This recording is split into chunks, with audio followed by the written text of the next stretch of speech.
تیمم کا طریقہ۔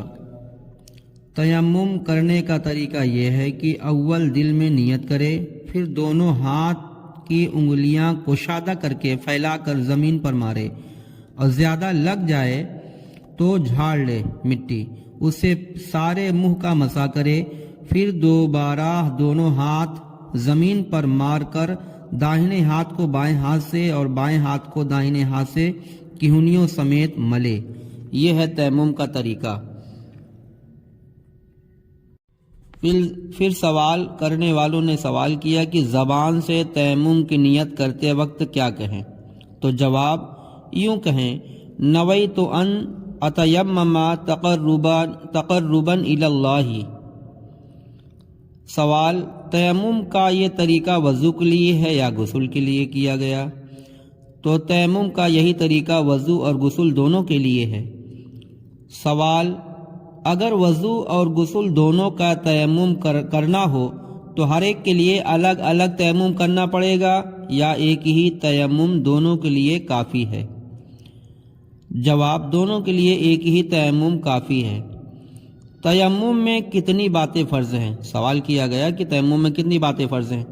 تو تیمم میں 3 باتیں فرض ہیں: نیت کرنا، پورے منہ پر ہاتھ پھیرنا، دونوں ہاتھوں کا کہنیوں سمیت مسح کرنا، اگر انگوٹھی پہنے ہوئے ہو تو اس کے نیچے ہاتھ پھیرنا فرض ہے، اور عورت اگر چوڑی یا زیور پہنے ہوئے ہو تو اسے ہٹا کر ہر حصہ پر ہاتھ پھیرنا فرض ہے۔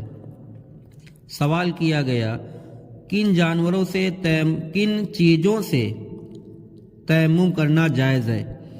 پاک مٹی، پتھر، ریت، ملتانی مٹی، گیرو، کچی یا پکی اینٹ، مٹی اور اینٹ، پتھر یا چونا کی دیوار سے تیمم کرنا جائز ہے۔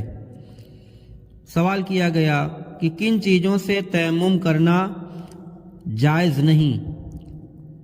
جواب: سونا، چاندی، تانبا، پیتل، لوہا، لکڑی، المونیم، جستا، کپڑا، راکھ اور ہر قسم کے گلے سے تیمم کرنا جائز نہیں۔ جو چیز آگ میں پگھل جاتی ہے یا جل کر راکھ ہو جاتی ہے ان چیزوں سے تیمم کرنا جائز نہیں۔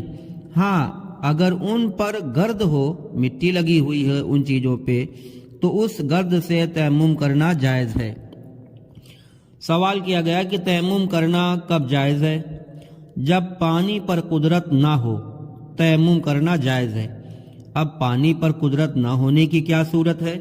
پانی پر قدرت نہ ہونے کی صورت یہ ہے کہ ایسی بیماری ہو کہ وضو یا غسل سے اس کے زیادہ ہو جانے کا اندیشہ ہو، یا ایسے مقام پر موجود ہو کہ وہاں چاروں طرف 1.5 کلومیٹر تک پانی کا پتہ نہ ہو، یا اتنی سردی ہو کہ پانی کے لیے استعمال سے مر جائے یا بیمار ہو جانے کا قوی اندیشہ ہو، یا کنواں موجود ہے مگر ڈول رسی موجود نہیں، تو ان کے علاوہ پانی پر قدرت نہ ہونے کی اور بھی صورتیں ہیں جو بڑی کتابوں میں مسائل و مسائل کی لکھی ہوئی ہیں۔ سوال کیا گیا کہ اگر غسل کی حاجت ہو اور ایسے وقت میں سو کر اٹھے کہ صرف وضو کر کے نماز پڑھ سکتا ہے تو کیا کرے؟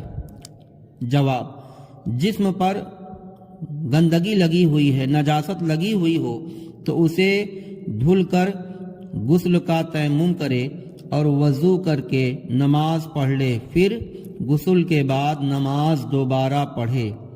سوال کیا گیا کن چیزوں سے تیمم ٹوٹ جاتا ہے؟ جن چیزوں سے تیمم جن چیزوں سے تیمم ٹوٹ جاتا ہے وہ چیزیں یہ ہیں: غسل یا وضو میں جن چیزوں سے ٹوٹ جاتا ہے ان سے بھی تیمم ٹوٹ جاتا ہے، علاوہ ان کے کہ پانی پر قدرت ہو جانے سے بھی تیمم ٹوٹ جاتا ہے۔